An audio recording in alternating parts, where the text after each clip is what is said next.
Good day, everyone. I am Geraldine Sibog, your reporter for today. So, without further ado, last meeting, the last reporter had already discussed the semantic web, which is the extension of current web, which is all the information is given well defined, meaning better enabling computers and people to work in cooperations. So now, let's proceed to my topic, which is the So now let's proceed to my topic in connection to semantic web, which is the implementation of spider web in the classroom. So again, I am Geraldine Sibug and I'll be going to discuss to you the implementation of spider web discussion in the classroom. So here, we will focus on the definition of spider web. Second, its implementation in the classroom. The third one, its benefits, and the last is the disadvantages of spider web in the classroom. So now let's answer the questions. What is the spider web discussion?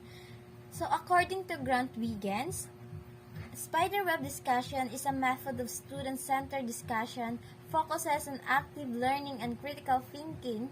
So students here lead the conversation and the teachers acts as a facilitator. So the key characteristic here is it is a collaborative, reflective, and dynamic. So meaning, spider web discussions are a type of classroom conversation where students take the lead. So in this method, active learning and critical thinking are emphasized. So students drive the discussions. So while the teacher plays a facilitative role.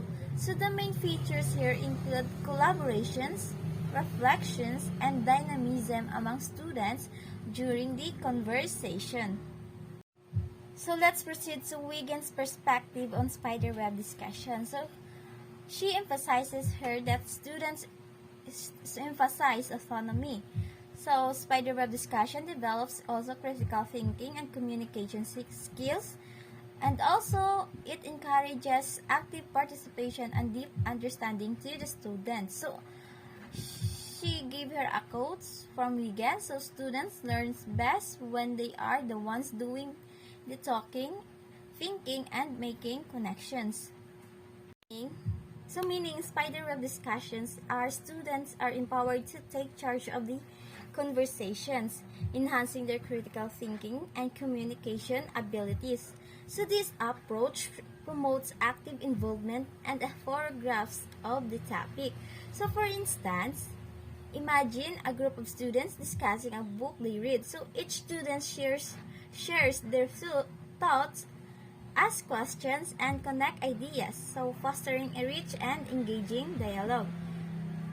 So as Grant Wiggins stated, students learn best when they are the ones doing the talking, thinking, and making connections. So this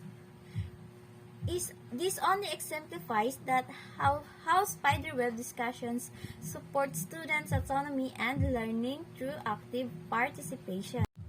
So now we are done with the definition. So let's proceed to the implementation of spider web in the classroom. So the question is how to implement spider web in the classroom. So first, you must select a central topic or question. Then you must provide a reading materials or resources in advance. So setting up, you must arrange the classroom in a circle or a web-like structure. So meaning, so in preparation, you must select a central topic or question related to, for example, it is related to social studies. So the topic you have chosen is the civil rights movement. So you must provide, as a teacher, you must provide a reading materials on key events and figures. So in setting up naman, you must arrange the classroom in a web-like circle or a web-like structure to encourage interaction and equal participation among the students. So the next step is to establish a ground rules or respectful and productive discussion. So meaning you must establish a ground rules for respectful and productive discussion. So it includes listening attentively, respecting diverse viewpoints, and staying on the topic. So the last step here is the facilitation. So teacher starts with an open-ended question. So students take turns in speaking, building on each other's ideas. So teachers here intervenes minimally only to guide or refocus. So in facilitation, the teacher starts with an open-ended question. So we will refer the example here in the civil rights movement in the step number 1. So here she intervenes at how did the civil rights movement impact society. So para mag-initiate siya sa discussion. So the second one is students take turns in speaking, sharing insights on different aspects of the civil rights movement, such as key events, leaders, and challenges that they face. So here the teachers intervenes minimally, so guiding the conversation back to the topic or refocusing discussion and the significance points such as the strategies used during the movements or its long-term effects on society. So now let's move on to the step-by-step implementation of spiderweb discussion in the classroom. So for the first step is you must introduce a topic or present the central question or theme. Meaning, you must start by presenting the main question or theme. So for example, in science class, you must introduce the topic of climate change by discussing its causes and impacts in the environment. So the next one is you must have the initial thoughts. So you must allow students to share initial reactions or ideas. So allowing students to share their initial reactions or ideas on the topic after introducing the climate change. So students express their thoughts on the urgency of addressing environmental issues. For the next one is the deep dive. So students explore different aspects, ask questions, and challenge assumptions. So meaning in the deep dive, it encourages students to delve deeper or explore different aspects, ask questions, and challenge assumptions. So for example, so in the climate change that we have for the example number 1, so students research the effects of climate change on specific ecosystem and discuss potential solutions to mitigate its impact. So now for the last one is the synthesis. So you need to summarize the key points discussed and reflect on new understanding or remaining questions. So meaning in synthesis, you must summarize the key points, discuss it and reflect on a new understanding or remaining questions. So for example, so in the climate change nga na issue natin, so the class will summarize the importance of individual actions in combating climate change and reflects on the challenges of implementing sustainable practices in daily life. So now we are done by the definition and implementation of spiderweb in the classroom. So we will proceed to its benefits. So the first benefits we have is the engagement. It increases students' participation and interest. So the second one is the critical thinking. It develops the higher order thinking skills. Then the collaboration, which promotes teamwork and listening skills. Then the communication.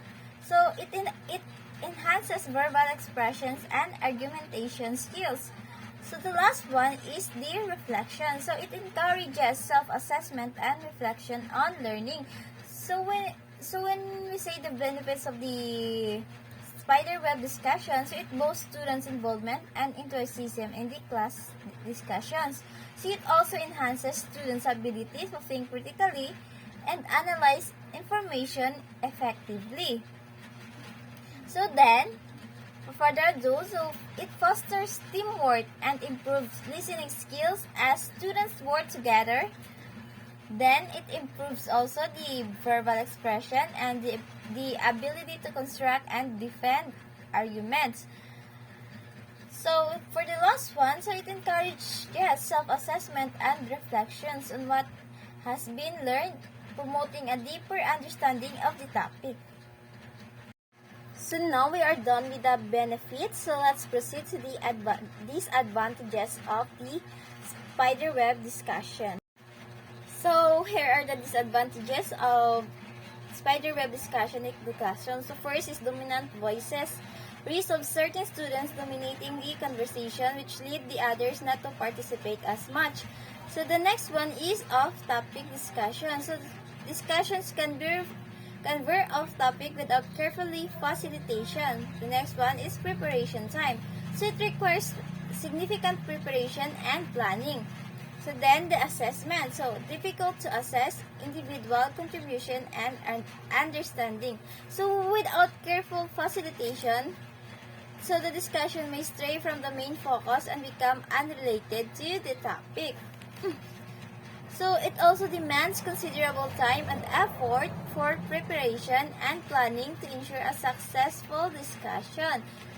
So the another one disadvantage of spiderweb discussion is it evaluates individual contribution and understanding can be challenging. So as it may be difficult to gauge each student's level of participation and comprehension accurately. So now we are done discussing the definition, the implementation in the classroom of spiderweb, its benefits and disadvantages. So that's all for this spiderweb. I hope you understand what is spiderweb all about. Thank you.